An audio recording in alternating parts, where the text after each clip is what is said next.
Hi friends, ఈరోజైతే మళ్ళీ ఒక వీడియోతో అయితే మేము ముందుకు వచ్చిన. అదేంటిదంటే హ్యాపీ బిస్కెట్ తోటి అయితే ఐస్ క్రీమ్ చేయబోతున్నా.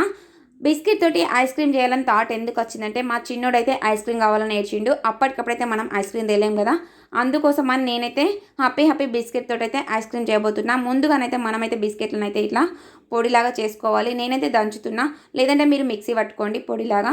తర్వాతనైతే స్టవ్ పైననైతే ఒక గిన్నెలో వాటర్ పోసుకొని పెట్టుకోవాలి. ఆ వాటర్ పైననైతే ఒక మూత పెట్టుకొని, ఆ మూతలోనైతే చాక్లెట్స్ వేసుకోవాలి. చాక్లెట్స్ 5 స్టార్ చాక్లెట్ అయినా పర్లేదు, ఇట్లాంటి చాక్లెట్స్ అయినా పర్లేదు. మనమైతే ఇప్పుడైతే కవర్స్ తీసేసుకొని అయితే ఈ చాక్లెట్స్ని అయితే మనం ఆ మూతలో వేసుకోవాలి. వాటర్ పెట్టుకున్నాం కదా, వాటర్ పైన మూత పెట్టుకున్నాం కదా, ఆ మూతలోనైతే ఈ చాక్లెట్స్ వేసుకోవాలి.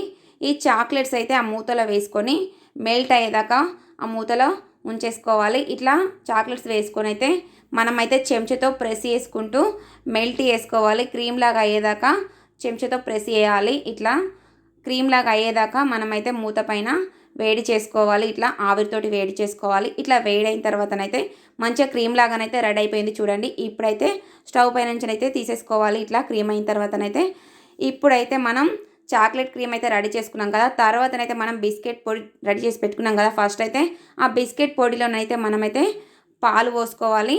బిస్కెట్ పొడి వేసుకున్నాం కదా, హ్యాపీ బిస్కెట్లను అయితే పొడి చేసుకున్నాం కదా, అందులోనే పాలు పోసుకోవాలి. ఇప్పుడైతే పాలు చిక్కటి పాలు అయితే ఇంకా టేస్టీగా ఉంటాయి. మా దగ్గర చిక్కటి పాలు లేవు, నీళ్ళు కలిపిన పాలే ఉన్నాయి, అవే పోసినాం. మేమైతే అప్పటికప్పుడు చేయాలనుకున్నాం కదా, అందుకోసం అయితే చిక్కగానైతే పాలు లేవు. ఇంకా చిక్కటి పాలు పోసుకుంటే ఇంకా టేస్టీగా ఉంటుంది. ఇప్పుడైతే పాలు పోసుకుని అయితే బిస్కెట్ క్రీమ్ అయితే మంచిగా మిక్స్ చేసుకున్న తర్వాతనైతే ఒక కప్పు తీసుకొని అయితే ఆ కప్పులోనైతే ఫస్ట్ అయితే మనమైతే చాక్లెట్ క్రీమ్ వేసుకోవాలి.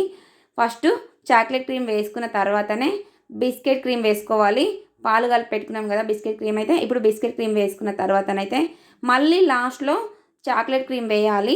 పైన చాక్లెట్ క్రీమ్ వేసుకోవాలి. ఇట్లా బిస్కెట్ క్రీమ్ వేసుకున్న తర్వాత లాస్ట్లో చాక్లెట్ క్రీమ్ వేసుకోవాలి. తర్వాత ఇంకో కప్లో కూడా ఫస్ట్ చాక్లెట్ క్రీమ్ వేసుకున్న తర్వాత బిస్కెట్ క్రీమ్ వేసుకోవాలి. అట్లయితేనే టేస్టీగా ఉంటుంది. ఇట్లా చాక్లెట్ క్రీమ్ అయితే మొత్తం కప్పుకు అడుగుకు పెట్టేసుకోవాలి. ఇట్లా మంచిగా చాక్లెట్ క్రీమ్ పెట్టుకున్న తర్వాతనైతే మనం ఇదే కప్పులో మధ్యలో బిస్కెట్ క్రీమ్ వేసుకోవాలి. బిస్కెట్ క్రీమ్ వేసుకున్న తర్వాతనైతే మనమైతే ఈ కప్పులనైతే ఫ్రిడ్జ్లో పెట్టుకోవాలి. ఫ్రిడ్జ్లో పెట్టుకుంటే నైట్ పెట్టుకున్నాం అనుకో, ప్రొద్దున సరికి అయితే చాలా బాగా ఐస్ క్రీమ్ అయితే రెడీ అయిపోతుంది. ఇట్లా కప్స్ నిండా పెట్టుకున్న తర్వాతనైతే మనమైతే ఫ్రిడ్జ్లో పెట్టుకోవాలి. ఈ కప్స్ని అయితే నైట్ అంతా పెట్టుకుంటే సరిపోతుంది. నైట్ పెట్టుకొని తెల్లారి చూసేస్తే సరిపోతుంది. ఐస్ క్రీమ్ అయితే రెడీ అయిపోతుంది చూడండి. కప్పులు అయితే వేసేస్తున్నాను నేనైతే. కప్పులో వేసుకున్న తర్వాతనైతే ఫ్రిడ్జ్లో అయితే పెట్టేస్తాను నేను.